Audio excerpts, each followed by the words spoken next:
So, you want to find the meaning of life? Well, here are the options. Good luck! Your prayers, because of your faith, here it comes, complete healing in Jesus!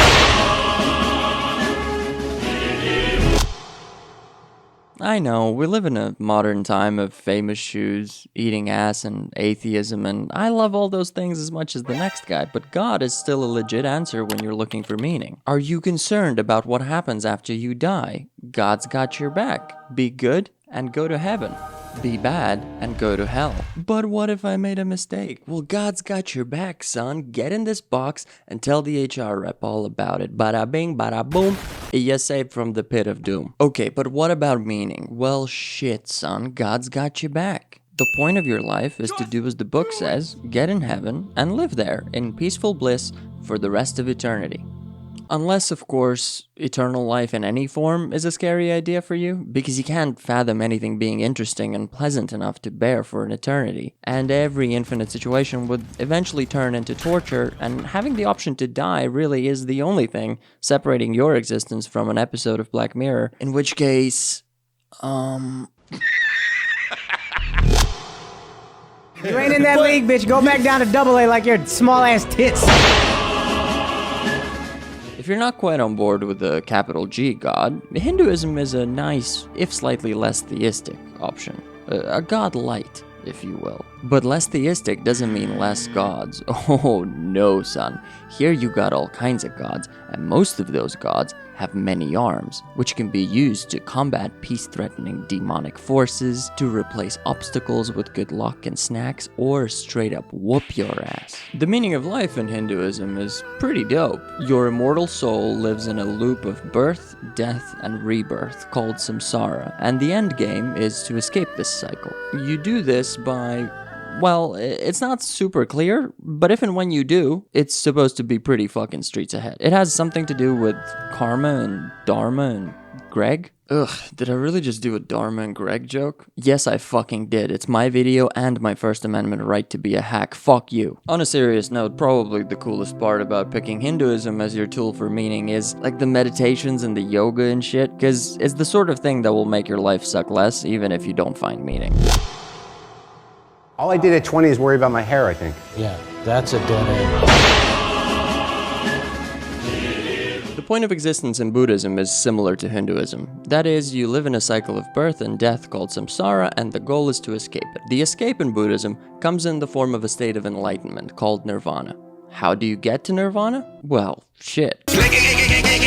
I'm finna tell you. Now, your boy Buddha made it as simple as he could, and he came up with the Four Noble Truths and the Eightfold Path. Noble Truth number 1, life in the cycle of samsara is suffering. Noble Truth number 2, the source of this suffering is craving and attachment. Number 3, the cycle of suffering is escapable by letting go of your cravings and attachments. And Noble Truth number 4, the Eightfold Path is the way to let go of cravings and attachments.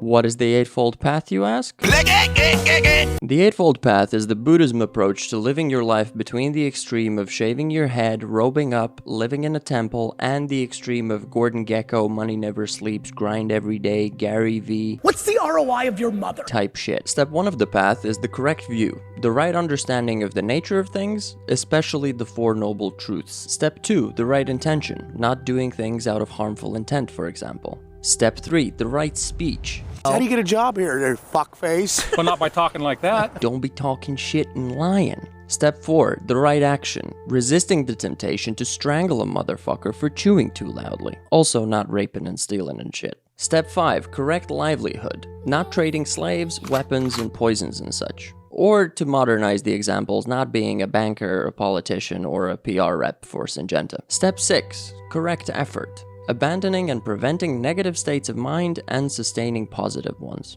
Step 7. Correct mindfulness of the body, feelings, thoughts, and outside events, especially paying attention to the right shit. And Step 8. Correct concentration and single-mindedness so that when you got the right shit figured out, focus on that and nothing else. Fucking focus, dipshit! The cool thing about the right shit is that the right shit is usually whatever shit you're doing right now, like cleaning your room, working, walking, doing the nasty with your shouty. And if you follow the Eightfold Path, you can reach nirvana. Got it? Good. Let's move on. Are you employed, sir? Employed?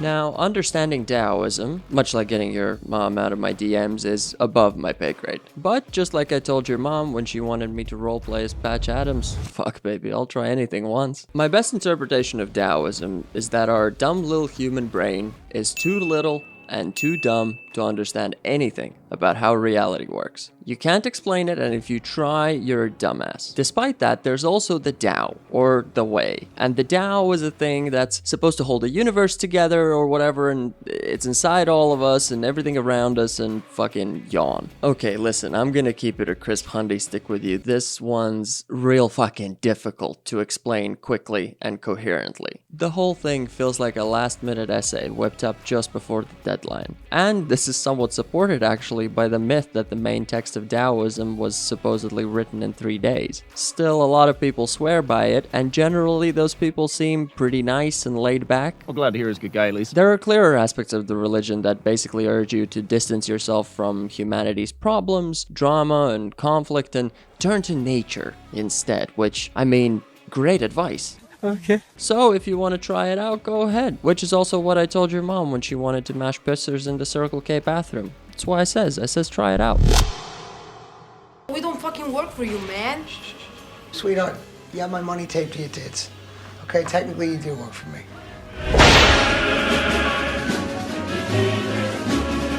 Okay, now we're getting to the good shit. The shit that makes the world go round. No more of this wishy-washy, hippy-dippy, reincarnation, mindful and essential oil shit. Because when you're looking for meaning in life, what you're really looking for is just something to believe and something to do. There's no universal sacred text that says what those things need to be, so believe in yourself. You're the fucking messiah for all you give a fuck. Need something to do? Shit, man, you're out here with your own crayons, and the world is your canvas. You can draw on it, swing a bucket of paint at it. Hell, if it's got a hole, you can even stick your dick through it and have your friend Mumford and suck it. You think you're better than everyone. Maybe you are, maybe you're not. Maybe fuck yourself. Who cares? Accumulate wealth, power, bitches, paint the world in your own colors, and soon enough it won't matter. People are going to tell you that that's no way of finding meaning, but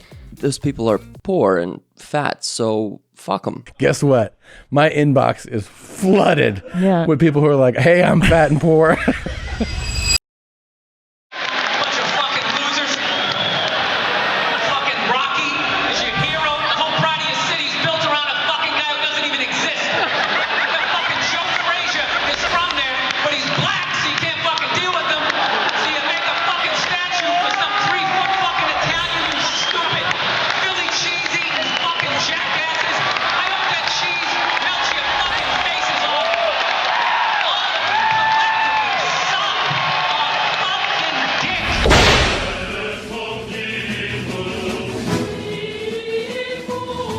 You will die. All of your loved ones will die. What will be left after you're gone? Will anyone remember you? Fuck yeah, they will. Because you're gonna live your life with one goal in mind. To leave behind a glorious legacy. You will go down in history as a legend. Fuck rationality. Fuck the fact that most likely none of what we do in our lives actually matters.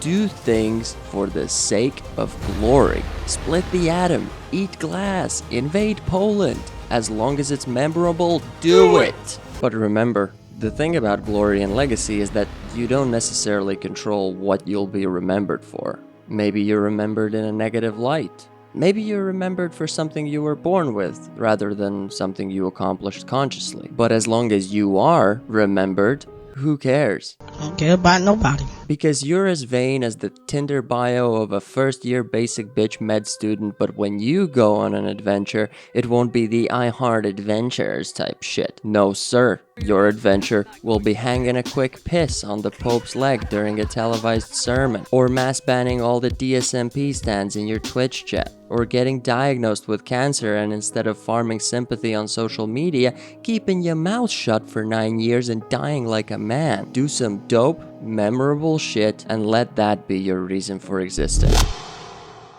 So you think you got what it takes?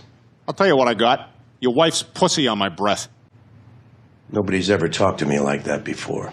That's because everyone's mouth is usually full of your wife's box. People find meaning in their work, and as I have it figured, there are two kinds of people for whom this is a good option. The first type is the paint-by-numbers guy. The NPC. You know, the fella who'd shard himself into a panic attack if he ever accidentally had an original idea. The fella who is perfectly capable of carrying out a task, but gets paralyzed when there's no one to tell him what the task is. The same type of person as the people who have carried out most war crimes throughout history. These people do well in whatever job as long as there's a boss, or orders, or a set of laws to direct them. They're obsessive climbers, and they climb towards the top of whatever career track they're on. The second type are the people who get really into a thing and never let go. It's kind of similar to the paint-by-numbers climber, but whereas the climber will latch on to pretty much anything, regardless of interest or passion or ethics or tethics or methics, this type of person will gravitate towards something they feel is their calling. I think you see this a lot in artists and serial killers, but of course from time to time you also get that one weirdo dentist who just can't get enough of touching people's gums. And sure, sometimes that guy also moonlights as a serial killer. The point is that these types of people get so obsessed with what they do that nothing else in the world matters. That's where they find their meaning, and maybe you can too. And I found that actually when you stripped away some of that choice, your ability to make decisions grew.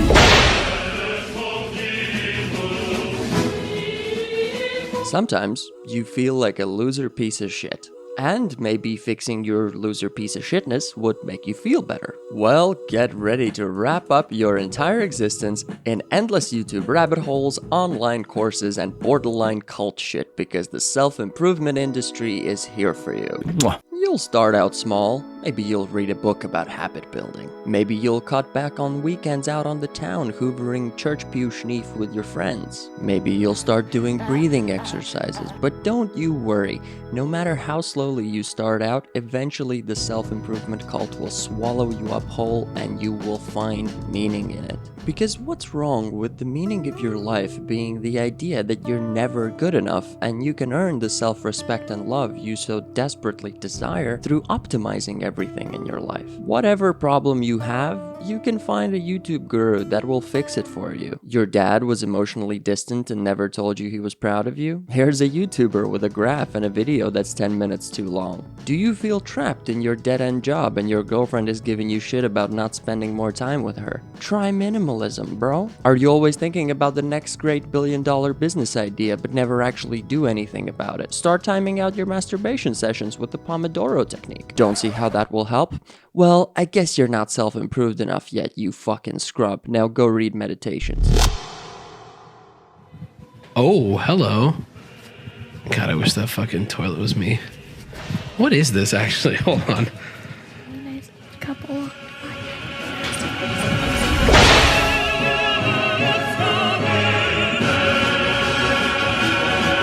There are a few different kinds of love. For the sake of this state-sponsored educational video, we'll split them up in two categories. Romantic love and child love. Love of child enjoyment.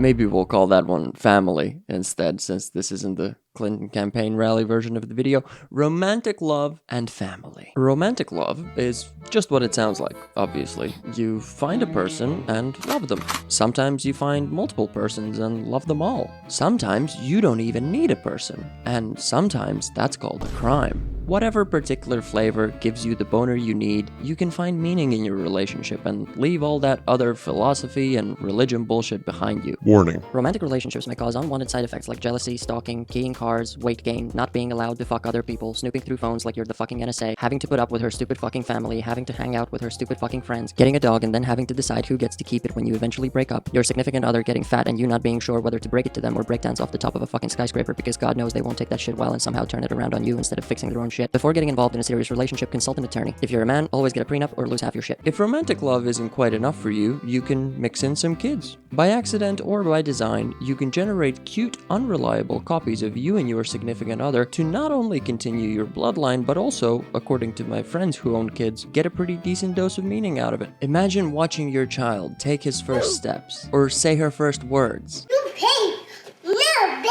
or finger paint their first protest sign. Imagine having a child now, and in just 18 to 30 years, you might be walking them down the aisle at the GovCorp approved and 24/7 live-streamed VR metaverse temple of latter-day equity to marry a 75-year-old in a big-dicked furry avatar. Shit's beautiful. And I truly believe, if we can take a quick break from the chuckles, that this type of shit really can make you feel a deeper level of connection and purpose, especially since the process of having kids tends to shift your focus to caring about something more than just yourself. A less selfish way of living life, I guess. Of course, even with family and children, some warnings do apply. So, chickadee check yourself before you wreck yourself.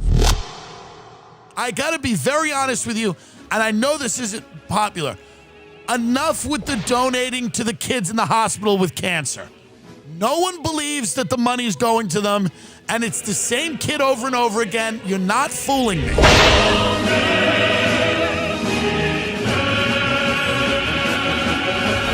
Are you rich? Are you feeling guilty about having more than those less fortunate than you? No, of course you're not. Why would you? Fuck them. But maybe nonetheless you've got a little feeling in your stomach, just a little itch that sometimes isn't letting you fall asleep at night. That little feeling is called, I don't really have a good way of signaling to others that I'm not just a rich person that doesn't contribute to society. Well, you're in luck, because philanthropy just might be the solution to your problem. And by philanthropy, I don't mean volunteering at a food bank and rubbing shoulders with the sticky, icky poors of the world. No, I mean attending 20k US Dizzle per plate charity events headlined by Mariah Carey and Kid Rock for whatever cause your publicist thought would look best on the cover of I Care Weekly. It's the perfect mix of giving away just enough to get bragging rights, but never quite enough or to the right people for it to have any quantifiable positive effect. It's called warm glow giving, a term coined for the emotional reward you get when you engage in altruistic endeavors, regardless of their effectiveness.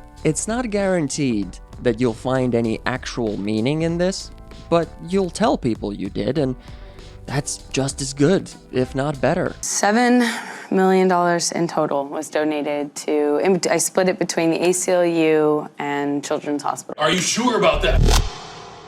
I don't think Felix is a racist person, but god damn, he really kind of just was really comfortable using that word. Nigger faggot, whore, nigger faggot. Activism is somewhat like philanthropy and is not only for rich people, but pretty much anyone who wants to participate. It's just as pointless, but it's a louder, more obnoxious version. Because like most things in the realm of humanity, it has mostly been taken over by disingenuous, sociopathic attention whores who use causes as launch pads for their Twitter accounts or to gain social brownie points for being good people. That is not to say that you can't find meaning in it, shit fella. If that was the case, it wouldn't be in this video. Matter of fact, it's one of the greatest ways of finding meaning, but you have to be one of two types of people for this. The first type is that you have to be incredibly resilient and focused on the actual cause you care about, because at every turn you are going to encounter disgusting phonies who will piggyback off the thing you care about to fluff their own egos. If you can get through that, then you should be all set. The second type is that you don't actually need to care about any cause whatsoever, because maybe you will find meaning not in fighting for something, but rather just fighting. Maybe you're just a combative, disagreeable fuck who wants to stand for nothing and be in a never-ending war over things you don't even really understand. You can just throw a rock in the air and get behind whatever cause it lands on. Or you can get behind all of them, which is a very common approach. Then all you have to do is Google the relevant terminology and off you go to social media. You will accomplish absolutely nothing positive or useful, but who fucking cares? As long as you can confidently advertise that you're a good person. Where's that?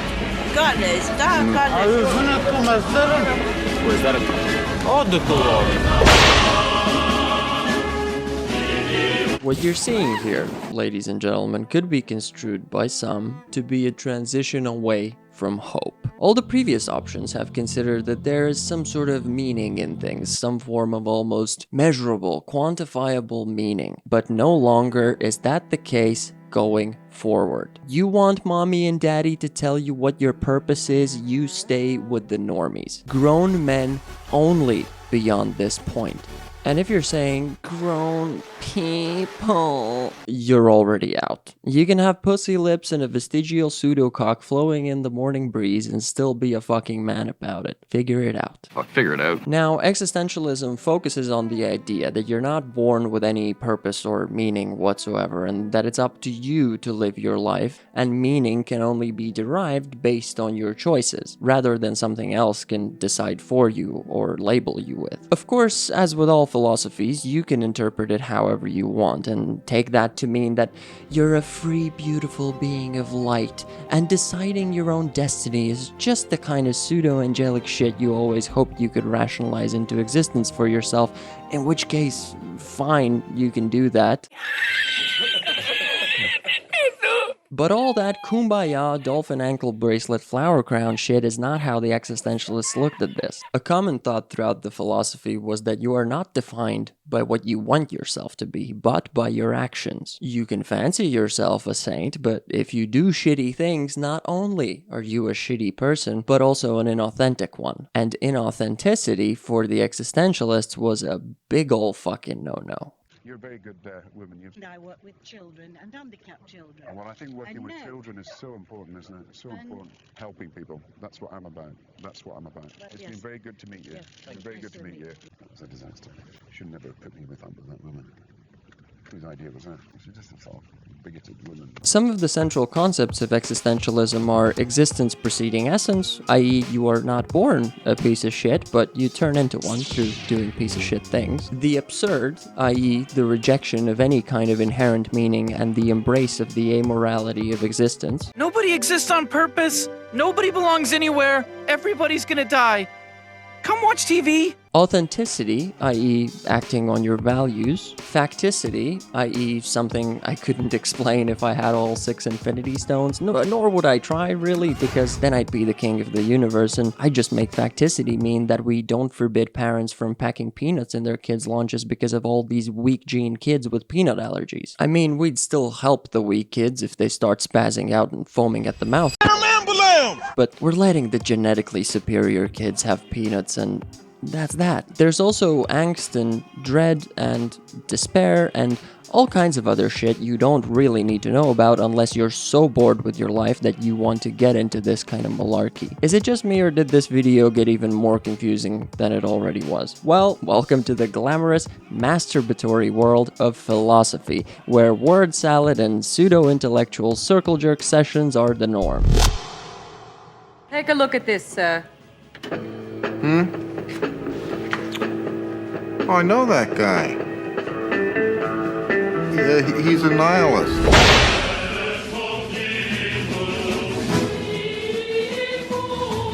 You know that feeling when you make yourself a nice meal? You literally... No, like literally? Yeah. Like you don't even understand. Literally made it yourself, and it looks and smells delicious. You plate that shit up and you're carrying it over to the table or the bed if you're one of those animals, and on your way you trip and the whole meal goes flying from your hands straight down to the floor as if in slow motion. And in that moment, as sadness washes over you, you begin to reject generally accepted fundamental aspects of human existence, such as objective truth, knowledge, morality, values, and meaning.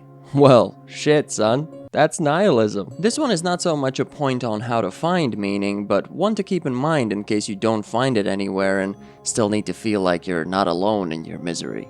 I'm sure you can find a subreddit somewhere full of Uber-based, self-proclaimed nihilists, and You can give each other pats on the back for having figured out that the best way to deal with existential dread is to give up. I'm sure you'll feel right at home there because, like you, all of them are virgins too. Nihilism is sometimes confused with existentialism because of some overlap in the context of meaningless existence and whatnot, but it's not quite the same thing. As a matter of fact, there's another branch of philosophy that deals with similar themes.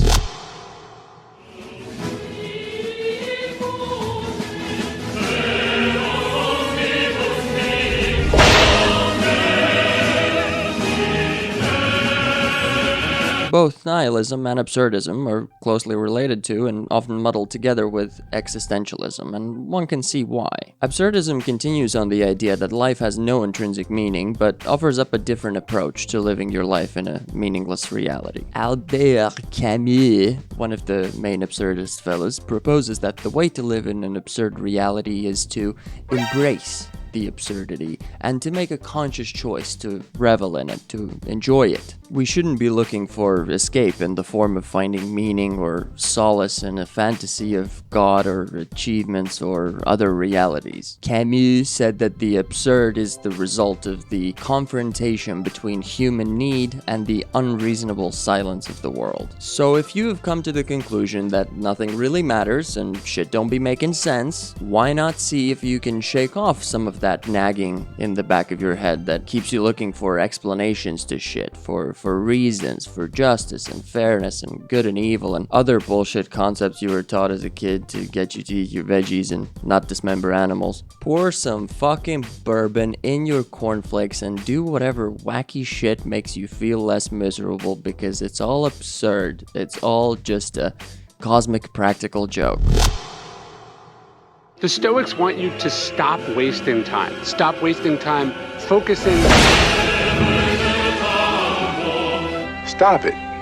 Get some help. The Stoics believe that we are all individually a reflection of an identical being in a parallel realm. Whatever we do is not of our own accord, but rather a response to or an imitation of what this being in the other realm is doing or feeling at the time. They called these uncontrollable actions, emotions, and thoughts impressions. Through this assumption, they came to the conclusion that it is fundamentally unnatural for us to do anything at all that goes even slightly against what we feel in the moment. According to the Stoics, you should give in to every urge, no matter if it's good or bad. Things such as virtue or purpose in the individual self-determined sense were somewhat blasphemous to the Stoics because it goes against the core belief that you are inseparably linked to your being in the other realm, which they called the shadow self. So, according to the Stoics, you don't need meaning, and you don't need to try or use logic and reason. You simply need to do exactly what you want to do in the moment. But maybe you've sat through this whole video and you still feel like none of the presented options quite fit the shape of the hole in your soul. Don't you worry, because I have one more card left up my sleeve. It's a solution that has stood the test of time, litigation, and reason. It's your last stop before utter and never-ending hopelessness. Hey, Scotty. Jesus, man.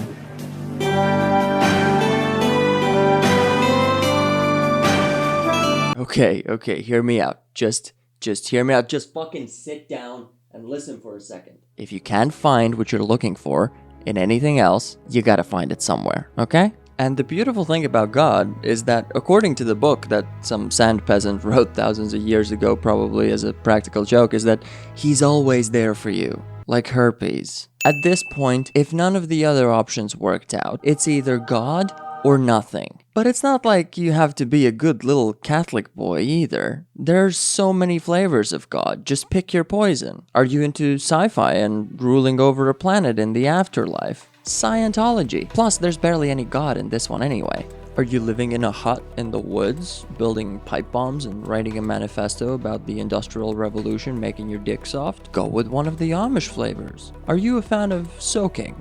Tying your dog to the roof of the car, wearing fancy-ass pajamas and Having multiple wives? All you gotta do is talk to these fellas when they show up. I swear to God, the only reason there aren't more Mormons is because their sales pitch doesn't mention any of the cool shit. Hey babe, what is a celestial girl like you doing in a terrestrial place like this?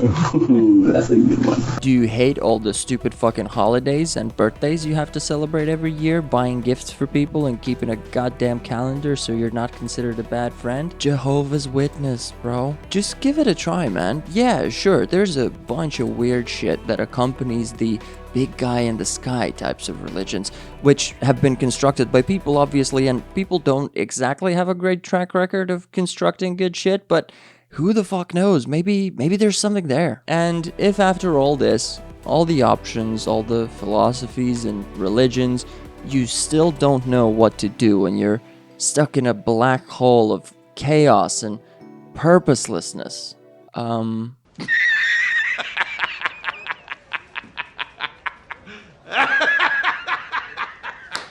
if you like this video, you'll like this next one too. Go ahead, watch it, you greedy little bitch. Okay, bye.